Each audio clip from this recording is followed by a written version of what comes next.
From Mike Van Proy and Paul, I will not have Marilyn call you. It is not appropriate. I'm asking you to cease a contact with my wife. This is a request from, let's see, it's a request from both of us? Yeah. From April 16th of 829. Now, I could give you the actual year. hmm Message number 133 of 185. Yeah. Now, I just wanted to know perspective. Why perspective? There's no reason for us to have any contact. I advise you to seek help and ministry advice from another church. Ooch. My elders are in agreement. Ooh. April 16th, 8:29 a.m. back. Oh, uh-huh. And then there's let's see here. I will not respond to any more messages. Oh, back. Oh, additionally, oh, look at that. If you continue to try to contact us in any way, I will seek help from the authorities. At 8:45 a.m. Ooh. Now, when you think about it, yes, this same Mike Van Proyn put a picture of Susan Bowers in a Rotary newsletter, saying that it was Marilyn Van Proyn. Oh, oh, oh. And I thought that when you say don't contact me, that you kept everything that I own, and then you wanted to have me arrested. Pooh. You wanted to have me arrested for harassment, ooch, trespass. Oh. Dave Reed, Tom Bryant, Dan Martinez. Look at that. McDonald's. That's when I moved to Centralia. Ooch. I know the actual day and time when I moved to Centralia. Yeah. Maryland. Oh, let me see here. Let's view this one. Maryland, I'm living at the Serenity House in Port Angeles. My phone is out of minutes. Call me here. Ooch. When you see Mike go to jail. When you see Mike Van Proyn go to jail. Love, Paul.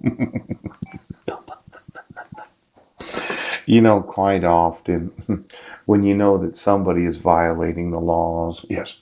And it's not just that you kept all my personal items. It's not that you didn't evict me. Yes. It's that you turned the electricity off on me in the middle of winter, thereby obligating me to have to move. Now, since I was involved in a dissolution of marriage at that time, yeah, I would say that Mike intentionally had the electricity turned off on December 20th, yes, of 2012, right, so that I went to my grandmother's house for Christmas, yeah, and then somebody motioned the trial clerk to set a hearing date, yeah, and you intentionally sent it to the wrong address. Did you send it to 1023 Kitchen Dick Road? Now, let's see.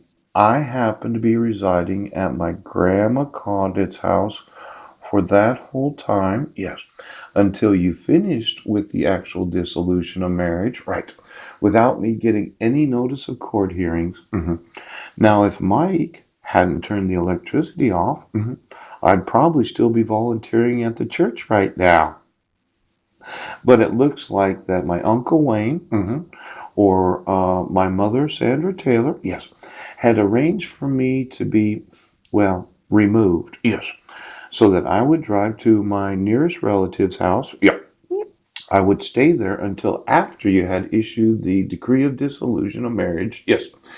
And then after you'd issued that order for support that became a fraud on financial institutions, you made arrangements so that you would change the actual information on my driver's license. Now, obviously, I was living at 1023 Kitchen Dick Road until December 20th of 2012. Yes. And right after the new year, somebody motioned the court for a trial clerk to set an action, yes, for February 11th of 2013 without telling me. Yes. And since my grandmother lived in Auburn, Washington, does the court realize that Mike Van Proyn conspired, yes, to deprive me of the knowledge of court hearings involving the custody of my sons, depriving me of the knowledge of any child support orders, yes, and then depriving me of the right of informing the court, yes, that you had no jurisdiction to issue the dissolution of marriage. Now, I think I can really prove this in a court of law, J.R. Van Proyen, that you intentionally had me removed from 1023 Kitchen Dick Road because the thought was, well, right after the first year, we're going to motion the court for the dissolution of marriage. And we want to make sure that Paul C. Budnick is not in the county at the time of the motioning of the court. He will not know that we're going to issue this dissolution of marriage without him being involved in the actual judicial process of being able to do that. Now, it was only 2 weeks later, and that would have been the Christmas break. I remember when I went there to the church and said I was going to my grandmother's house. Yes. And I did speak to Chris Goff. Yeah. And she said, well, she's somewhat upset about it. Yes. Is it such that Mike did understand exactly what were you paid from any relative or any other individual to make the show? Yes. Will you turn the electricity off on me? Yes. Obligating me to have to leave in the middle of winter so that I would not get notice of the hearings of the dissolution.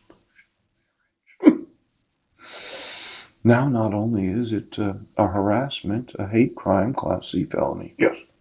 Because when a landlord doesn't do what the law requires, it's a hate crime, Class C felony. It's now also conspiracy to commit crime. Another